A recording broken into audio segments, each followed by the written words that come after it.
here, and thank you very much for joining us. My name is Nazeeb. I'm a security specialist from Ooredoo Managed SOC team. Securing cyberspace is becoming increasingly difficult, challenging, and painful.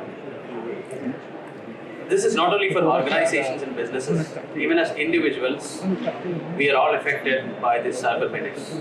Be it when you are logging online, your credentials, your bank accounts, you get SMS fraud, call fraud, you get hacked with your social media accounts and whatnot. And it is going to the extent that hackers are even targeting our water systems, like what we heard a few weeks back in the US, wherein hackers try to poison water systems in an effort to sabotage. In this state of heightened fear, I would say, everybody is concerned like what to do. There's a sense of fear that persists, that you're not able to do anything online, your progress is being hampered. When you're thinking about smart cities and artificial driving, automated driving cars and connected cars and whatnot, there is this fear that it is, how do we secure all this when we go into Internet of Everything, let alone just servers, databases, and so, in this context, a SOC is where every organization worldwide is turning towards in order to find a solution for this problem of defending your cyberspace. So today I'm going to cover some of the statistics, what's out there about cybersecurity. Definitely, we'll do that. Thank you so much. About who are the adversaries, what are they doing, what are the complications they are creating on the internet, what are the types of hackers, what are the types of things, malware that are out there. How do we do cyber defense effectively from a SOC perspective so that you can effectively defend your cyberspace as an organization. And of course, some of the challenges and lessons that we've learned in the new course, operating some of the most complex SOC environments in Qatar. It's good to see some numbers about statistics. Email malware was delivered over email, constituted more than 90% worldwide. About 80% of attacks started with a phishing attempt, which is not surprising.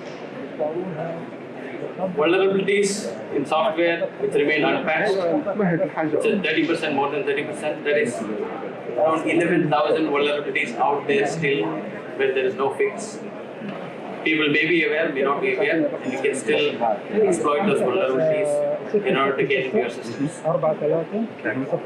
Application attacks, not surprisingly, SQL injection still, the last 10 years probably, it is still one of the highest ones when it comes to launching attacks against applications. And the bottom one is really interesting survey done worldwide where organizations were asked this question: how effectively are you able to monitor your security events? So if you can see that only little bit over 20% of organizations worldwide responded saying they are able to analyze only up to 30 to 40% of security events. Imagine all the events coming from all your systems into your security operations center. And if you're not able to analyze even 30 to 40% of that data, that means that you are almost half blind when it comes to what's happening in your cyber environment. And this is a huge risk, and this is an opportunity. This is cyber hackers' playground. When you look at no visibility up to more than 40% of your enterprise. And this is a real challenge why everybody is worried about cybersecurity. This is in terms of organizations having servers, databases, computers, and systems. Imagine trying to monitor a city. Imagine trying to monitor your most critical infrastructures, and as Dr. Mohammed rightly pointed out, imagine monitoring everything from your water systems, your communication signals, your street lights, everything getting connected, your own home refrigerators and whatnot. How do we ensure that you have sufficient level of trust in this environment so that you can safely use internet? This is some statistics from our own Security Operations Center of Ooredoo, where we manage a lot of critical customers in Qatar. We have around 8,000 assets under monitoring, more than 4,000 billion logs coming into our systems from various organizations, various systems. We have more than 2.5 million alarms being fired in the Security Operations Center, and more than 50,000 incidents raised in our systems for various ticketing with various customers. We also have, as part of this threat intelligence operations, where we are gathering threat intel data, around 2,500 every year, threat intel is collected. Coming to a bit of more details on Ddos attacks, which are the most prevalent form of attacks, wherein it is one of the easiest one to carry out, and it can cause mass disruption.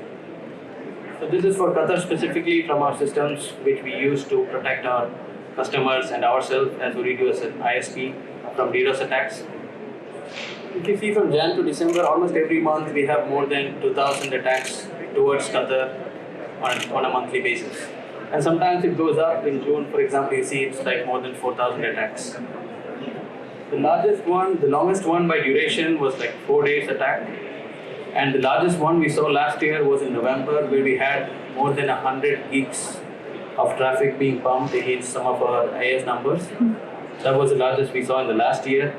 So you can see that these are really disruptive events, right? Sometimes when you see that there is a flicker in your mobile data, sometimes call drops, or sometimes you don't have that quality of voice when you're doing a phone call.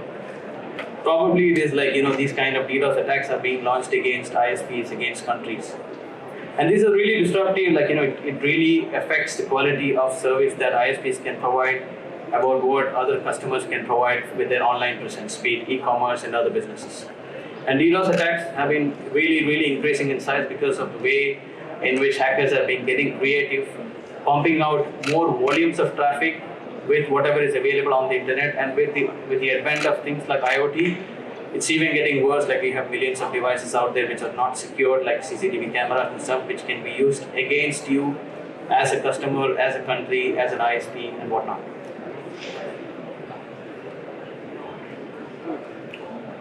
Now, who are the cyber adversary, right? It's good to know who is your enemy, and knowing your enemy is half the battle won. We have the usual suspects. We have the activists who have political and sociological ideologies who want to prove a point. We have the insiders, who are people within the organization who are trying to do harm to you. You have the script kiddies, who are not kiddies anymore because of the kind of tools available to anybody and everybody. They are not kiddies anymore. They are more dangerous than it used to be because of the commoditization of hacking. The level of entry into hacking has become very less, and tools are available where even a beginner can inflict a lot of damage on anybody. And then we have hacker as a service, the more advanced one on the dark web and all, where you can hire somebody to hack into somebody else, and you pay them by the hour. So why it's important to identify your adversaries? Because if you are a target organization, if you have identified your adversary, then you can narrow down your defense capabilities on those kind of attacks or those kind of motives. Not everybody has the same motive among all of these, right? Nation-state actors have a different motive, whereas hacker as a service is like hit and run. So once you have a knowledge about your cyber adversary, you can really plan for your defense. And what does the cyber crime underground look like? Well, yes, it's a complex maze. It is very complicated with a lot of actors, a lot of motives, a lot of targets. In terms of operating environments, they have the deep web, they have the dark web, they have other index web and stuff. In terms of targets, they can be individuals, where we see the scam calls and scammers doing a lot of calls to you so that you can call back and they get some money.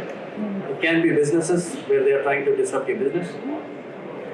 And they have resources at their disposal. They have tools which can be malwares, which can be rootkits, which can be infrastructure, which cloud infrastructures, hosting these DDoS services and whatnot.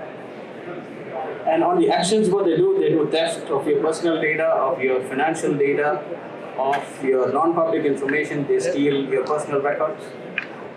On the fraud front, they have direct fraud. They have click fraud, direct monetization, and all of this may be in the background, even a larger mafia of probably money laundering. This is a cyber underground, and it's a complicated maze. There are a lot of actors. They have marketing, they have developers, they have quality assurance, they have support. If you buy certain hacking tools, you even get support. They even release bug fixes for you. They have guides, tutorials. So it's becoming really commoditized, and they run just like any other software organization. They have offices in cyberspaces, they have team leaders, they have team building activities, they have managers, they have career development. So it's getting that complicated that if you want to make some quick bucks, this is turning out to be a good avenue.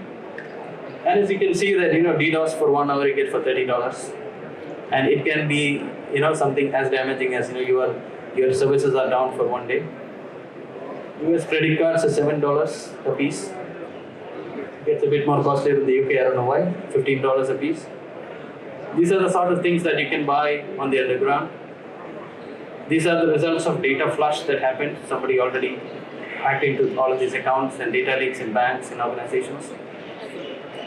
So the cybercrime underground is really, really complicated, and it's a complex maze wherein people now, rather than doing something illegal on arms and hardware-based things which are more bulkier to carry and transboundary international trade of that, you do something in software. There's no boundaries. You can get paid in bitcoins. It's full anonymity. You don't know what is the source, what is the destination, and there is a lot of money involved. And you can target 1,000 of them in one go. And what is the kind of complexity that we are seeing in malware? This one is a particularly interesting one. We have all heard about viruses, like one virus getting into our systems. This is a cocktail of 3 viruses. Imagine if all of these 3, they are in itself emoted, trickbot, and Ryuk. These are all malware which are in itself very potent, like poisonous and more dangerous than ever. Imagine all of these three gangsters, I would call them, getting together and launching a campaign against an organization. So the malware infection chain goes like this. You have the emoted command control. Emoted is like a banking trojan. It is distributed worldwide, and it's a malware as a service. And once the emoted is launched in 1,000 organizations around the world, they shake hands with something called the trickbot. The trickbot code is more suited for lateral propagation and finding your crown jewels. And then once trickbot has done the job of lateral movement and finding the crown jewels, and out of the 1,000 organizations you targeted, you narrow down to, let's say, 25 or 100 of that. And then comes Ryuk. Ryuk is almost like WannaCry, it's a ransomware. And so the trickbot finally downloads and command controls Ryuk ransomware, and these 100 organizations which are already profiled by trickbot and understood that they are cash rich and they have money to pay, and they will be made to pay the ransom using ransomware of Ryuk. If any one of these even infected some of your systems, you are in danger. Imagine 3 of them working together. And it is understood that probably 50% of the pay will go to the emoted operator, 25% of the money goes to trickbot, another 25% to Ryuk. Everybody makes money, hunky-dory. So this is the kind of advanced ways in which hackers are getting creative. They are not alone, they are collaborating, they're working together across countries, across boundaries. Just the motive is to make money or cause damage. And this is a time-lapse video of what Microsoft did last year to take down this very specific botnet called TrickBot. They had to take a US court order in order to take down this botnet before the US elections last year. As you can see that it's spread across the world. There are command control centers of TrickBot. There are the reds and the yellows are on IoT. And they had to coordinate with ISPs, domain providers, cyber police, international organizations, and everybody to do this job. And they managed to take down around 95% of TrickBot operation. It is such a dangerous entity that they had to do this prior to election. Means that you can imagine what kind of damage these kind of botnets do to us. And yes, still 5% is remaining, and I'm sure that they will spring back into action in a new name and new location, because it's very easy to come back up. But at least disrupting that chain will at least give you some more time, so that we have some breathing space.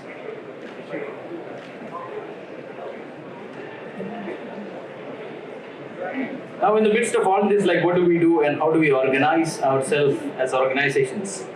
How do we get our acts together in order to get out of such kind of threats? How do we defend when hackers are collaborating, when they are coming up with advanced tools, and when they are they are transboundary, international, they are anywhere and everywhere at all the times? I would say that SOC, Security Operations Center, is all about three things only. It sounds very simple, but it's very difficult to put all these three together, which is people, process, and technology. And I would say that all of them are in almost equal proportions. No technology alone can help us solve this malware menace or this hacker menace. It has to be a combination of people, because you need people in the driving seat as well. And the process part is what it glues everything together and brings it together as a combined, I would say, combined response and combined operation in a seamless manner. As you can see, in the people front, you have tier 1 analysts who will do mostly repetitive stuff, who will take the tickets, who will identify, triage quickly, do things in minutes, and identify if an alerts coming in are really worth investigated or not. You have the tier 2 analysts who are more advanced, thinking out of the box, where they have different capabilities, more experience. They can do background check, trend analysis, and stuff like that. They can pull in threat intelligence information, and they can even triage, dig deeper, basically. So on tier 1, you have more breadth. On tier 2, you have more depth. And then you have your malware reverse engineers and those who are using sandboxing and other detonation techniques. If you get some file attachments in an organization, you need to malware analysis. Do it yourself. Then you have your malware and forensic analysis teams who will also feed back into your SOC about the information.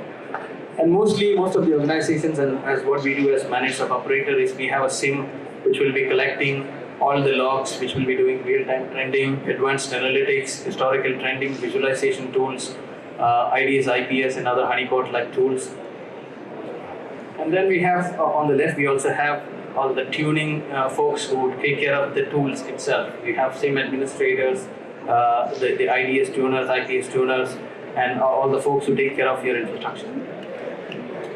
And what you build in is also the incident response. How do you respond when there's an activity? What do you block? Do you quarantine? Do you clean a system? How do you escalate it?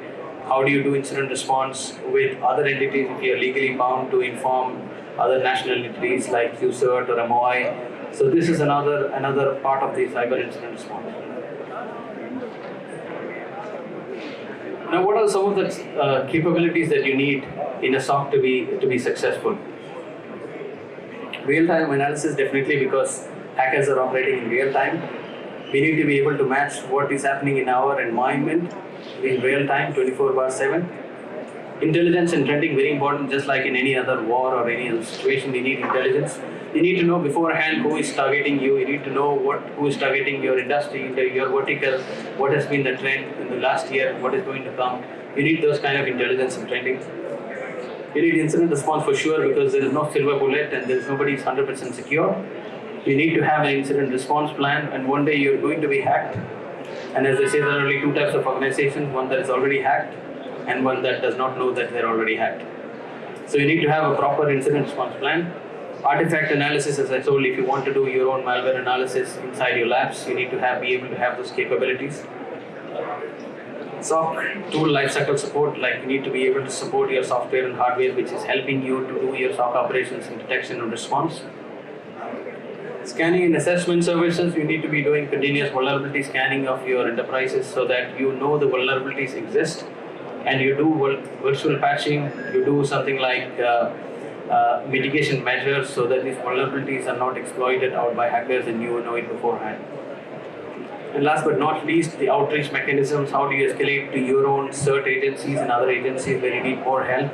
You need somebody else to be, because as you can see, hacking is not like something is done in silos. You have hackers collaborating, so you need to be able to collaborate as defenders.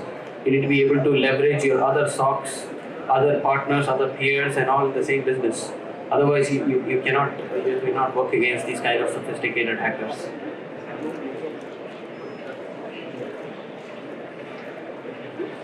So what happens in a SOC is essentially almost the same as what happens in a warplane in a fighter jet aircraft, right? So this is what we call the situational awareness. So basically, if you take a fighter pilot, he is having all the consoles, all the readings, altitudes and pressure and speed and radar information and whatnot, and blues and reds and ambers blinking in front of him. In the same way, in a SOC, as you can see, our analysts will be having all these sorts of barrage of information coming to him in front of him. And situational awareness is all about making the decision, what is the thing that you need to investigate? What is the thing that stands out And what is that signal which stands out, says that okay, you are being hacked or something is happening in your environment. And the attacker and defender, they are constantly in this cycle of situational awareness wherein they are trying to, attacker is trying his kill chain where he is delivering the payloads, trying to have command and control, lateral movement, and then come back and do his execution. On the defending side, you have the defenders trying to detect, defend, disrupt, and deceive the operation. And it's all happening in loops, something like we call it the OODA loop, where it's observe, orient, whatnot, and everything in between. And if you don't have the right kind of tuning in your SOC environment, you don't want your most precious analyst to be just slipping off in front of the console. And if you don't do this properly, if you get any software, any system, and set it up in a SOC, it's easy to set it up, maybe a few weeks to set it up. But to operationalize it and to make it give value for the analyst and save time for him, it takes probably years. So it's never fire and forget. You need to fine tune your systems to ensure that your analyst is not really overwhelmed. He's getting the right information, he's getting the right background, and only the right signals are being triggered which will help him to be more effective in the human aspect of really looking at what is your cyber threat landscape.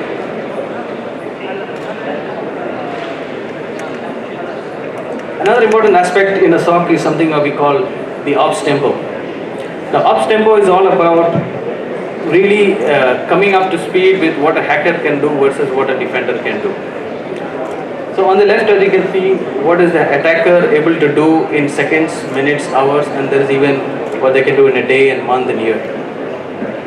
Now in seconds, for example, he's able to compromise a host by drive-by downloads. He can do IP and domain hopping. He can do code obfuscation, and he can exfiltrate some docs from some website servers. In minutes, these days hackers, they can phish a large enterprise organization. They can establish a presence in your host. They can exfiltrate sensitive data. This is in minutes. And in hours, he's already inside, he has escalated his privileges, and he's already having a presence in your crown jewels. This happens in seconds, minutes, and hours. Now, what do you need to do as a defender? As a defender, you need to really match that tempo. This is called what's called the ops tempo. If you don't really match this speed wherein the attacker is doing, for us as a defender, you need to be able to automatically block all this in using a host IPS in seconds. You should be able to do these kind of activities like identify and contact the system admin, quarantine systems in minutes. In hours, you should be able to develop new idea signatures, response plans, how do you do incident response. So if you're lagging behind in any of this, that means that the attacker goes up and you're going down. And the moment you catch up, you're at level playing field. If you don't have a level playing field these days, in hours it is gone. So ops tempo in a SOC sort of an environment it's very important, and I have shown that we have more attackers than the defender, because attackers can be globally spread, they can collaborate, there can be hundreds of people working behind that. But as defenders, you have limited resources, limited people, limited analysts and whatnot. So unless you match this tempo in order to break the kill chain, you really will not be able to make much progress on a day-to-day basis in a SOC.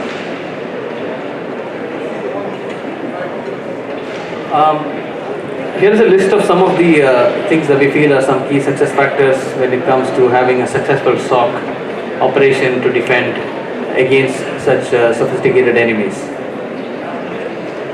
People and people. As I mentioned before, there is no replacement for a good analyst, and quality matters rather than quantity. Even if you have the right people with the right quality, you don't need that many numbers of people. Roles and responsibilities are very important in a SOC. You cannot make the analyst do the job of a SIM administrator. You cannot make the malware analyst do incident response. Everything is a defined role, and everything has to roll together as a well-oiled engine. Otherwise, things will go haywire in a SOC. Everybody needs to know what to do when there is an incident, how to do, who to escalate, who is available at this time slot, middle of the night, weekends, holidays, who is available, how to contact, who are the points of contact externally. All these are very important. This is where the process part of the SOC comes together to stitch everything together. Data quality is very important, garbage in, garbage out, because unless you have the right data in, right coming in from all these systems, you will not be able to make sense of it, because wrong data means wrong conclusions. And definitely threat intelligence incident response plan and backup, as Dr. Mohammed rightly mentioned, like if you don't have a proper backup and disaster recovery plan, it is also part of cybersecurity because it should not be considered separate because any day anything can happen, and if there is a disaster at all, you should be able to recover in a timely manner. And yes, continuous fine-tuning and improvement just like in any other IT systems. It is even more important in SOC because of the kind of millions and millions of alarms and alerts that are coming into your systems if you are a fairly large organization. If that is happening, you need to really fine-tune to make sure that whatever is coming into your SOC is really high fidelity information. And yes, last but not the least, secure your own SOC as well. If you lock every door and keep the key somewhere which you can easily find, doesn't make sense. So if you have SOC itself which is firstly hacked, then almost the story, it's game over. So you need to secure your own SOC infrastructure. The people who you hire for the SOC, they are insiders, they know everything. Do background checks. The systems that you use in your SOC have redundancy, have high availability, have a disaster recovery even for your SOC, right?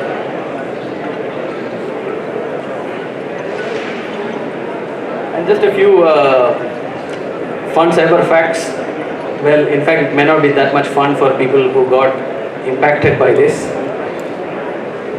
There is this malware feud, the first one between GeoSpy and Ddos and SpyEye. So basically these two malware families, they are like gangs against each other, just like the other gangs who are against each other. So if you have this SpyEye and Ddos coming into the same system, SpyEye will kill Ddos malware. So if you are lucky to be infected by both, you get one clean for free. But you are not that lucky because the other one is even more dangerous. Now we know about the story where the airline was fined $200 million for GDPR violation. The interesting thing is that they did not use any sophisticated malware or anything else. They just used 22 lines of JavaScript. That's all what it took, wherein you get a fine of $200 million. You lost $200 million with just 22 lines of code. And that's the kind of sophistication, or even I would say simplification of attacks. It's not sophistication, it's actually simplification, because you don't have to not only have to take care of the most complex part of it, even some simple loopholes that remain in your systems can be exploited and 500,000 records stolen where they got the fine. And the last one of the famous and most prolific national central bank heist, wherein the hackers went away with $81 million by fake online transfer on that bank. Actually, they wanted to steal $1 billion. So they could not make the $900 million because they made a small spelling mistake in their code. So you see, even hackers make mistakes. So instead of spelling foundation, they missed an O and they spelled foundation. And because of which the execution stopped. And as they say that, if you guys have been careful and good in your English classes, you will get better in your career. They would have got away with another $900 million if they were good in better English. So this is another thing where they couldn't do it because of the spelling mistake, a small spelling mistake that happened. Yes, it's zeros and ones, right? Nobody is going to assume that yes, they intended foundation, but they just ended up typing foundation in their code.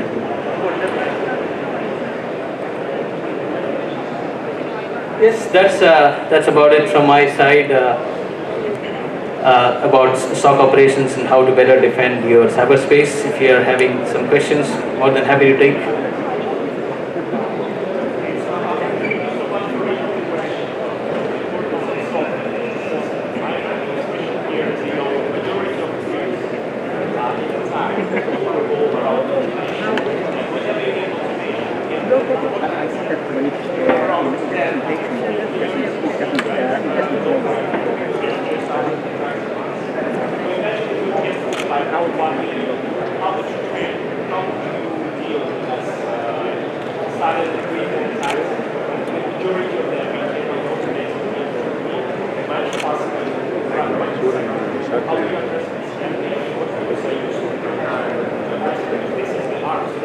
Yes, definitely.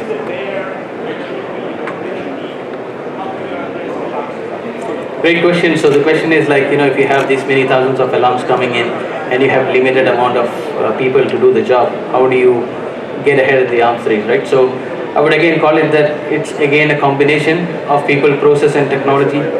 Even if you have the best tools and if you have the worst analysts, it's not going to help. Even if you have, like, instead of 15, if you have 100 analysts who are not trained enough on the tools, who are not having that situational awareness of working in a SOC. This is why it is very important also when you're hiring people for analysts for the SOC. You need to not generic cybersecurity specialists. You need to have the kind of thinking that, warfare thinking or from military background sort of thinking where they can really do things strategically and thinking across the lines. Those kind of people need to be hired. So even if you have less number of people, the quality matters. And those people you need to constantly train before coming into automation, the people aspect itself, right?